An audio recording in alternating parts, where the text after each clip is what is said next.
Forney 100ST Easy Weld, almost a year in review. Well, I had it for a year, but it'll be about 10 months since I posted my first review of it. Pretty much had the nail right on the head there with my last video, because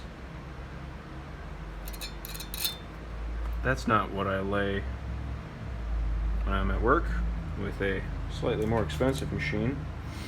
This machine is good for thin rods tack welding, not this long full welds that I like to do, that I'm accustomed to doing when I am at work.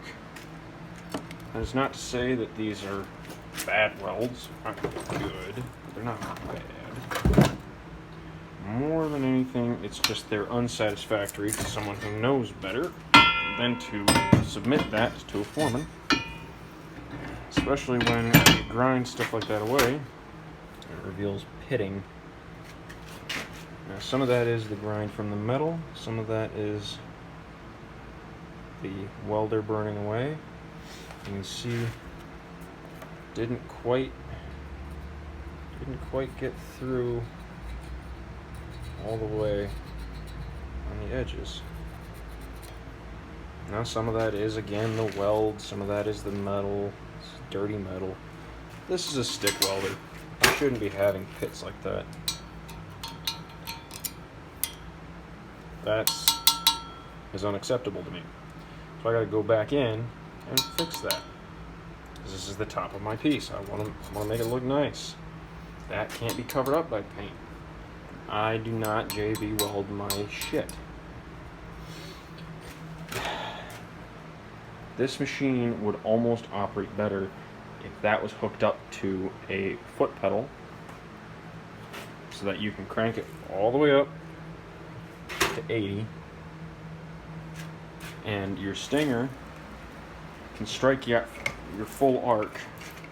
You can get that going, and then you can let off the extra amperage, because for some reason that's not 80 amps.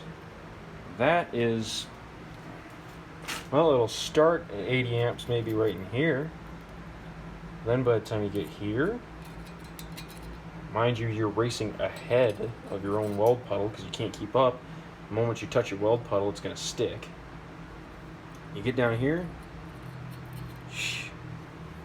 you're running, this is 16th rod, 6013s. I would say I'm running closer to 90 to 115 amps if I were to go by my work welder. You get some nice burns. It's easy to burn through the thinner stuff. I don't dare use anything thin wall unless I'm willing to take the extra time to build up before I try to weld it proper. I couldn't even get a tack going on these sides. I got a little bit there. Nothing I'm quite willing to write home about. That one was a little better. But this is nothing I would bring to a supervisor. If this was anything other than a home project, I'd be calling in to report, hey, my machine's broken. That being said, for a hobbyist, for what it's designed for, it can get some tacks done. It can get you some good welds for your average Joe who just needs a welder. But this is not a welder for a hobbyist. This is not a welder for someone who's looking to learn. This is somebody's farm welder. This is something portable, not a learner's one. Not saying you can't learn on it, I just don't recommend it.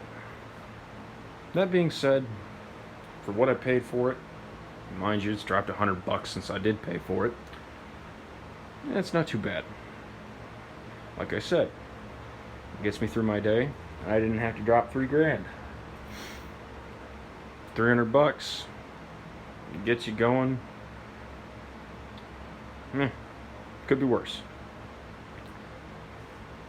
Thank you.